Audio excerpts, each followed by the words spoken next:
devotional service. Like we voluntarily give up eating meat, fish, and eggs. We voluntarily give up gambling or speculation. We voluntarily give up illicit sex and intoxication. We give up the city. Yeah, we're giving up the city. Right, we're giving up the city and going out into the jungle. Such terrible austerity. We have to live in a tent in a beautiful valley with clear blue rivers and bathe in these pools of fresh water that's so clean you can drink it. Oh, I mean, it's just terrible. Eat fresh fruit right off the tree. I mean, I don't know if I could stand it. Actually, austerity is pleasurable. When you have a taste for purity, when you have a taste for a spiritual life, then austerity is pleasant. It's wonderful. And then material so-called pleasures seem like, they're terrible because they cover over our intelligence and they inhibit our expression of spiritual love.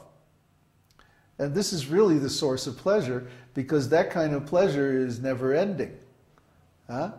So we should understand that even though people don't like to perform austerities, we should learn the art of austerity to advance in spiritual life.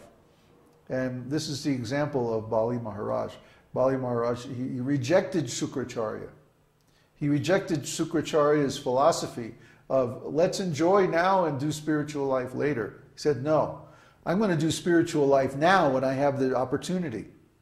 Because we don't know in the future if we're going to have the opportunity. Krishna has a way of taking things away if we don't use them. If he gives the inspiration, if he gives the opportunity, we should take advantage of it now while we have the chance. Or Krishna might say, you're not really sincere. I'm going to take this away. Maybe better luck next time. That's Krishna's character. I know, because as a writer, as a musician, I know if I don't take advantage of an inspiration right away and actually do something with it, put it down on paper, or make a recording of it, then it's going to evaporate. That's the way it goes. So if you have the inspiration for spiritual life, do something about it. That's the lesson of Aditya. And the next one is Pushkaraksha. Pushkar means pervading, and Aksha means everywhere. So Pushkar Aksha, he's pervading everywhere, everything. There's no place you can go where there's no Krishna. He's everywhere and in everything. He knows everything. He sees everything. So there's no question of hiding from the Lord. There's no question of not being in touch with Krishna. Most of us come to this material world because we don't want to be in touch with Krishna. We want to be separate. We want to be away from him. But it's not possible. He may be invisible. He may hide himself, like he's hidden himself within our hearts and within every atom in the material world, but he's still there. And his influence, his intelligence, his consciousness, his personality is everywhere and in everything. So in one sense, this material world is non-different from the Lord. But in another sense, it's his separated energy. Why is it called that? Because within this material world, you don't see God directly, unless he comes in the form of an incarnation. That's pretty rare. Most of the time, we don't see him. So we may think, oh, God, there's no God, or we're not in touch with God, or we're separated from God. But actually, it's not possible. He's Pushkar Aksha. The next is Mahasvana. You'll hear this word a lot, Maha. Maha means the greatest. Like the Maha Mantra, the greatest mantra. Similarly, Mahasvana. Asvana means the object of worship, the deity. Asvana, that which is worshipped. So there are many things we can worship, and we see in life that people worship all kinds of things. Worship simply means that we give our attention to something. We give our homage.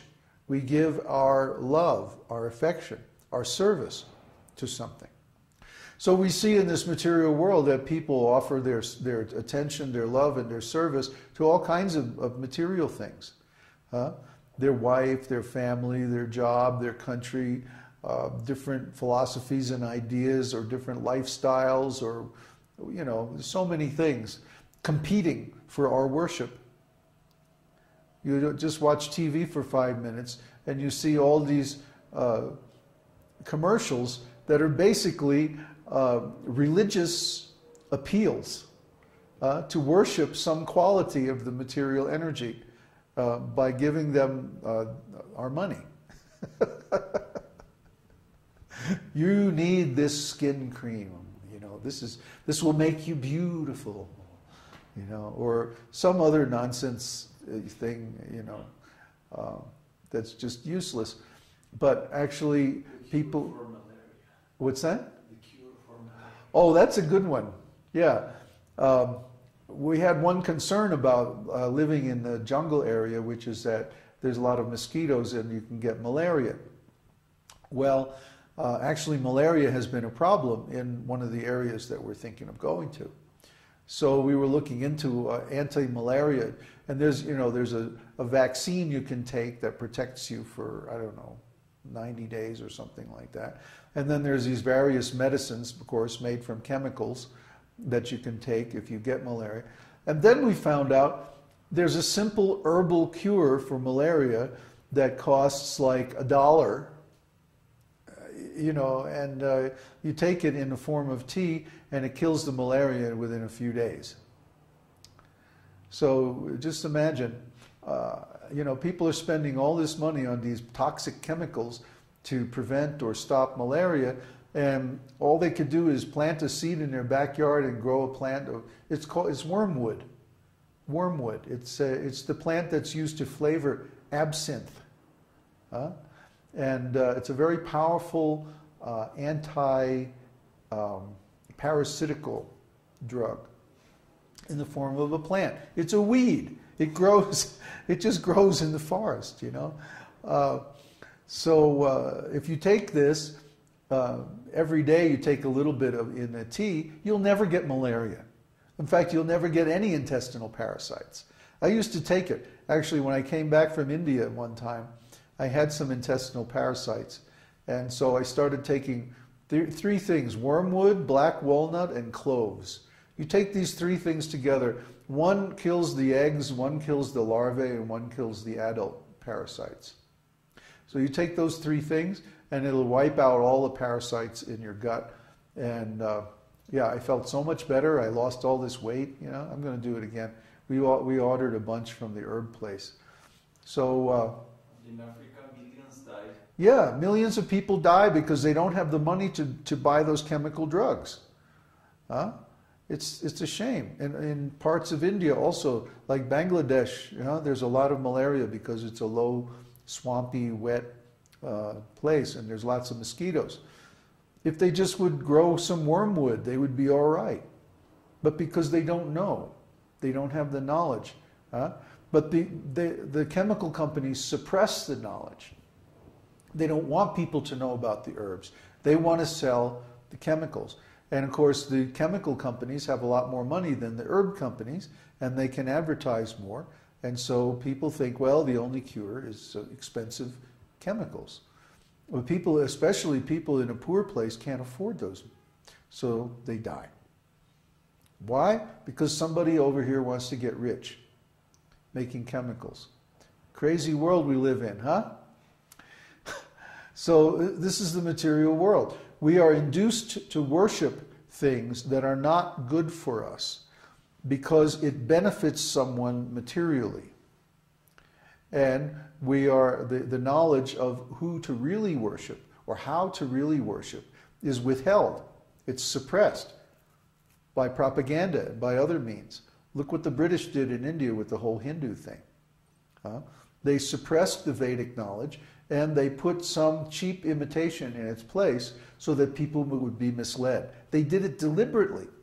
There's even a famous address by Lord somebody or other to the British Parliament that we have to come up with a plan to wreck this Vedic society, otherwise we'll never be able to exploit these people. You know? We got to do something. So they came up with this very sophisticated plan. This is the material world. Yeah, it's Kali Yuga. It's the big lie. So don't get taken in by this. Understand that Krishna is Mahasvana. Mahasvana, the ultimate object of worship. And by worshiping him, by giving him our attention, our love, our offerings, and our whole life, actually, we'll make the greatest advancement. The next name is Anadi Nidhana. Anadi means no birth,